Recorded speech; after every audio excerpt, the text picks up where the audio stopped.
आखिरकार पलाट टली। चली जा गवार और मुड़कर कभी वापस मत आना। रुक जा वैदेही। आप चाहती थी ना कि मैं शादी कर लूं, तो मैं तैयार हूं। वैदेही पर लगे झूठे इल्जामों की वजह से मैं उसकी जिंदगी बर्बाद नहीं होने दूंगा। मैं भरूंगा वैदेही की मांग में सिंदूर।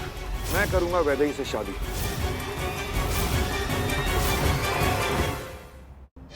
तुमने माधव का प्रस्ताव स्वीकार कर लिया तो ना तुम खुश रह पाओगी ना वो।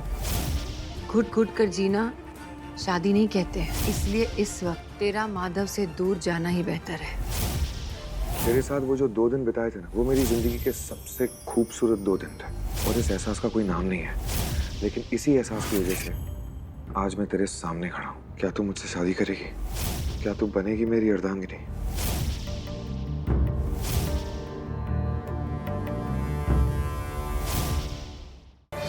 उम्मीद के मुताबिक काम करना नीलांबरी की आदत नहीं है और हारी हुई बाजी को जीतना नीलांबरी की चाल है। तू मुझे पसंद है, बहुत ज्यादा पसंद है, लेकिन मैं तुझसे प्यार नहीं करता। तू देख चित्रा, तेरे दिए हुए कवच को मैं तेरे ही खिलाफ हथियार बनाकर इस्तेमाल करूंगी। क्या वैदेही, तेरी शादी होने वाली है और तुझसे डोरी नहीं बांधी जा रही है। डोरी बांधने भी तुझे मदद चाहिए। कौन करेगा तेरी मदद? क्या मैं कोई मदद कर सकता हूँ?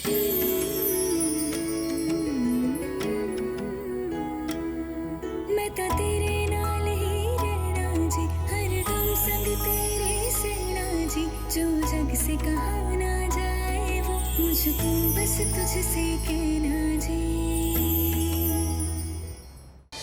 कहीं तेरा शादी का इरादा डगमगा तो नहीं रहा ना? ये आप क्या कह रहे हो? मुझे तुमसे मतलब मुझे आपसे शादी करनी है। नीलांबरी के होते हुए माधव और वैदेही की शादी कभी नहीं हो सकती। चित्रा का माधव को दिया हुआ सुरक्षा कवच अब मेरे पास है।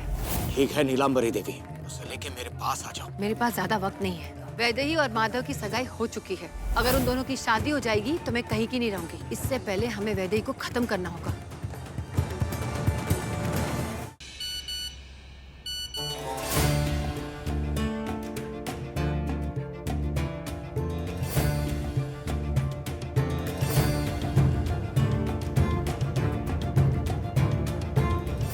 तुझे क्या लगता है चित्रा, तू माधव और वैदेही को एक करने में कामयाब हो गई है?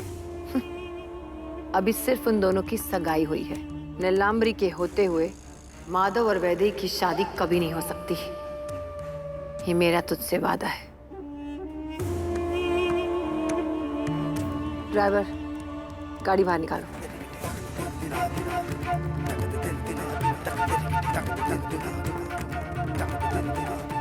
जैसा सोचा है वैसा ही होगा।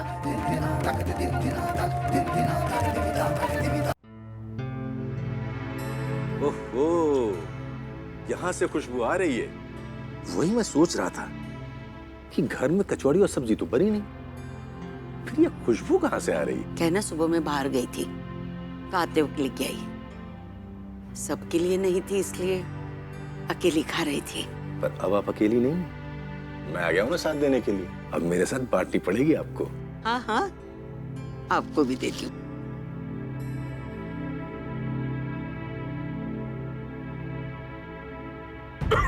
रुकिए, मैं पानी लाता हूँ।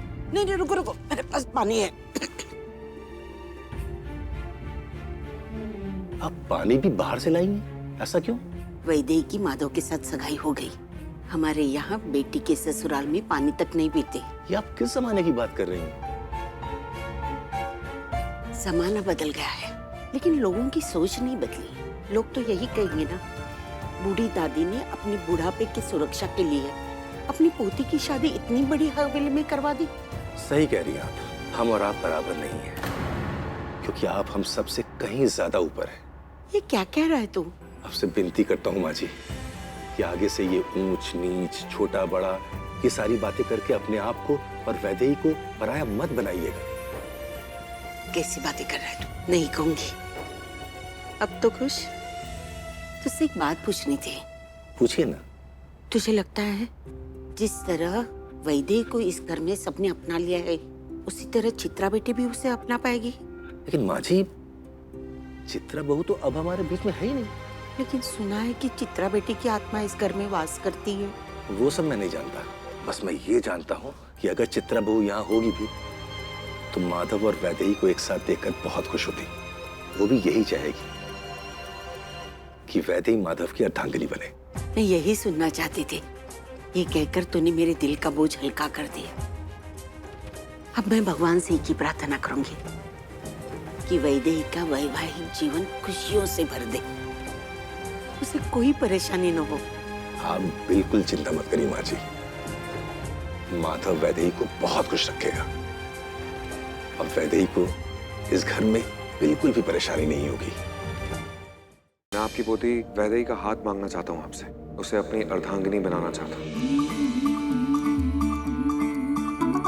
मुंडा थोड़ा ऑफ बीट है, पर कुड़ियां दे नाल बहुत स्वीट है। ये तुमने ठीक नहीं किया है माधव, पर कोई बात नहीं, तुम्हारी गलती की सजा वैदेही भुगतेगी। वैदेही और माधव की सगाई हो चुकी है।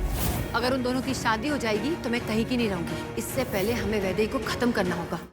इसका बदन तो तप रहा है, इसे बुखार है। हेलो अखिलेश, मिश्री को बहुत तेज बुखार है, बदन तप रहा है उसका। तुम ज्यादा स्ट्रेस आउट हो रही हो, मिश्री को कुछ नहीं होगा। मैं एक काम करती हूँ, मैं ठंडे पानी की पट्टियां लगाती हूँ उसके सर पर। अरे सब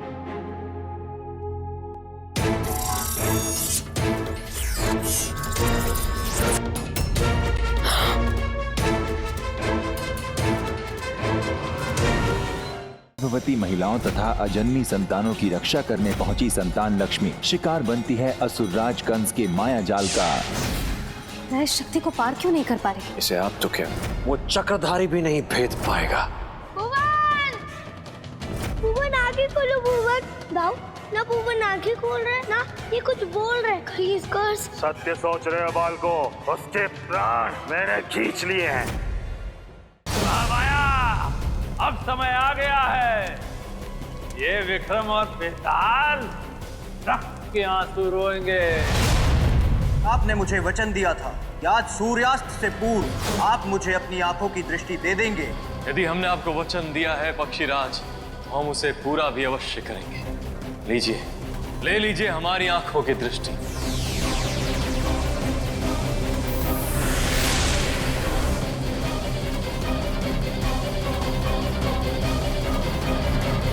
प्लीज प्लीज जल बचाइए, क्योंकि जल ही जीवन है। ये जल आंदोलन करके और ये जल का त्याग करके ना, आप हमारा दिल जीत लिए आज। जल आंदोलन! इन सपूतों को हम नेस्तनाबूद कर देंगे। अब ये मिर्ची वाली सब्जी खा के इनके तोते लाल हो जाएंगे।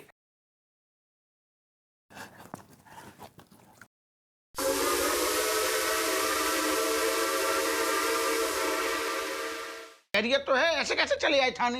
ये तुम्हारी बीबी और ये तुम्हारे काबिल दोस्त, इन दोनों के खिलाफ कंप्लेन लिखवाने आया हूँ। का कांड कर दो तुमने, जो अवस्थी रिपोर्ट लिखाने चलो आओ थाने। हमारे घर में घुस के हमारे बच्चे चुरा रहे थे दोनों। तुम झूठ ना बोलो, तुम्हारे बच्चे कब चुराए हमने? और ये आम होंगे तुम्हारे लिए, हमारे में बच्चा है। तो तुम सीधे से FIR लिखो हमारी, बस। ना हमें ना लिखने, तू सारे आदमी है का पजामा। हम बताते हैं आदमी के पजामा। रुको हैं। हेलो कमिश्नर साहब। मैं आपकी पोती वैदेही का हाथ मांगना चाहता हूँ आपसे, उसे अपनी अर्धांगिनी बनाना चाहता हूँ। मुंडा थोड़ा ऑफ बीट है, पर कुड़ियां दे नाल बहुत स्वीट है। ये तुमने ठीक नहीं किया है माधव, पर कोई बात नहीं, तुम्हारी गलती की सजा वैदेही भुगतेगी। वैदेही और माधव की सगाई हो चुकी है। अगर उन दोनों की शादी हो जाएगी तो मैं कहीं की नहीं रहूंगी। इससे पहले हमें वैदेही को खत्म करना होगा। खैरियत तो है, ऐसे कैसे चले आए थाने? ये तुम्हारी बीबी और ये तुम्हारे काबिल दोस्त, इन दोनों के खिलाफ कंप्लेन लिखवाने आया हूँ। का कांड कर दो तुमने, जो अवस्थी रिपोर्ट लिखाने चलो आओ थाने। हमारे घर में घुस के हमारे बच्चे चुरा रहे थे दोनों। तुम झूठ ना बोलो, तुम्हारे बच्चे कब चुराए हमने? और ये आम होंगे तुम्हारे लिए, हमारे में बच्चा है। तो तुम सीधे से FIR लिखो हमारी, बस। ना हमें ना लिखने, तू सारे आदमी है का पजामा। हम बताते हैं आदमी के पजामा। रुको हैं। हेलो कमिश्नर साहब। अब समय आ गया है, ये विक्रम और बेताल रक्त के आंसू रोएंगे। आपने मुझे वचन दिया था कि आज सूर्यास्त से पूर्व आप मुझे अपनी आंखों की दृष्टि दे देंगे। यदि हमने आपको वचन दिया है पक्षीराज, तो हम उसे पूरा भी अवश्य करेंगे। लीजिए, ले लीजिए हमारी आंखों की दृष्टि।